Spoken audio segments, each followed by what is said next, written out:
Hey guys, this is Captain Frugal reporting for duty, and guess what? I'm buying a new guitar.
Well, all of you people that might be new to the channel, or maybe you aren't and you just didn't know, this is probably my favorite guitar. I've played this guitar for a long time, but I'm looking for another guitar that's going to be comparable to it because, well, I put a lot of years on this thing, probably close to 30 years on this guitar.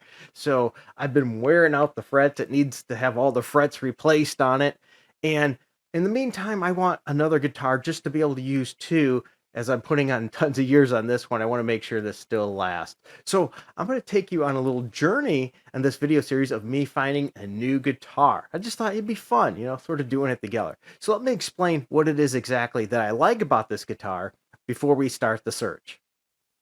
Now, this wasn't actually my very first guitar. My first electric guitar, not counting acoustic, was a Harmony, and I got it for $30 at a garage sale. It was originally sold at Sears, and it was a complete piece of crap, but it's what I started with and learned on. And back then, I didn't have much, and I was very fortunate. I saved up and saved up, and my mother was very kind.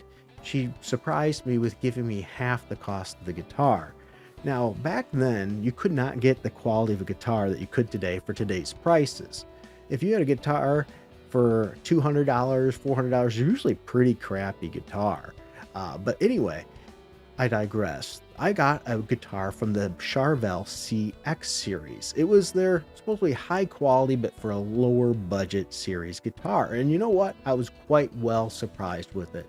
I purchased the Charvel CX391, and my mother helped kick in half the cost. Otherwise, I never would have been able to get it. I think it was probably around $400 and something, but it was on sale, clearance. They were knocking it off, and somebody put a small ding in it. So I think I ended up getting it for around $200. It was a Japanese-made Super Strat, really is what it was, with an HSH configuration. The pickup selector control was a 5-way switch. It had a tone, and it had a volume. The humbuckers were Jackson J55s, and it had a J110 single coil.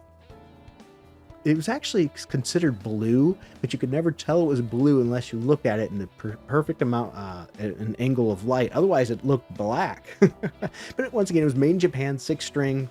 Scale length was 25.5 inches.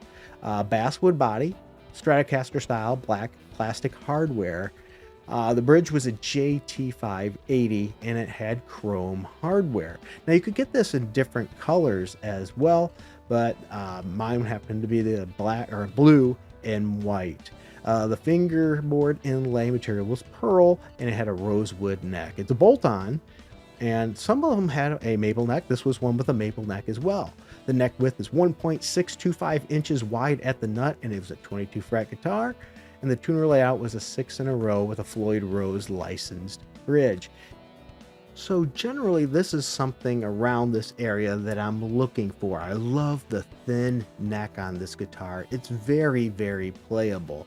And I just always seem to find myself going back to it. Now, as you've seen the picture here, and you noticed the picture previously, I did make some changes to this. So let's look at what I did over the years. All right, now that we've went over the general specs of it, let me share a couple things. One of the things I love about this guitar is its thin neck profile. I really find it easy to play on. It's probably my easiest to play on guitar of all of them that I have. But with that said, there's been some modifications on this too. Now, I've replaced the pickups. We have Dave Mustaine in the neck and the bridge position. So the Dave Mustaine, I think they're live wire, and I have an EMG in the center position. Now, when I held it up there, you might have noticed something else that I had added on this too. I love this Floyd Rose bridge. Floyd Road. But I have an Eddie Van Halen D-tune-up put on that, so I can easily drop D-tune this thing in a moment's notice.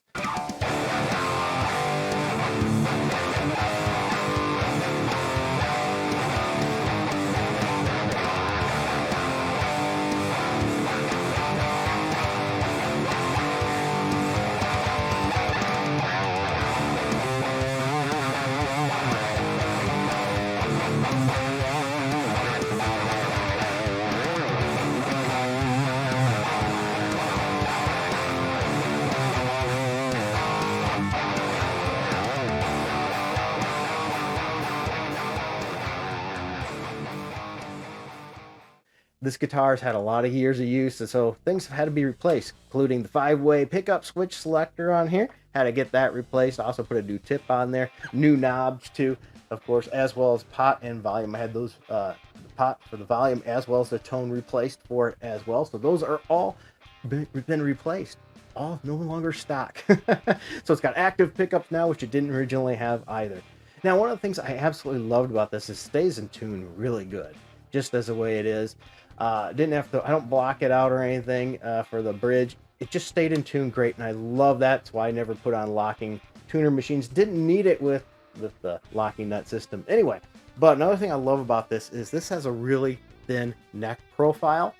So it does line closer to a wizard neck, but not quite as thin. So that's why I'm tending to lean towards something like an Ibanez style for that. Because I want that thin, really playable neck. This is the most playable guitar I've got. It stays in tune. It's reliable as can be. The only thing I really have to worry about ever is the battery going dead. Well, except for now, wearing out the frets. Yeah, so all those are going to have to be replaced. So let's dive into our journey into getting another guitar. Well, there you guys have it. That's going to be the end of this video. The next video in the series is going to be talking about my process of shopping and what I'm picking out. But I would love to have your opinions. What guitar do you think I should be looking at for one that would match what I am looking for and something to replace this? Thanks everybody for watching. Until next time, keep it frugal.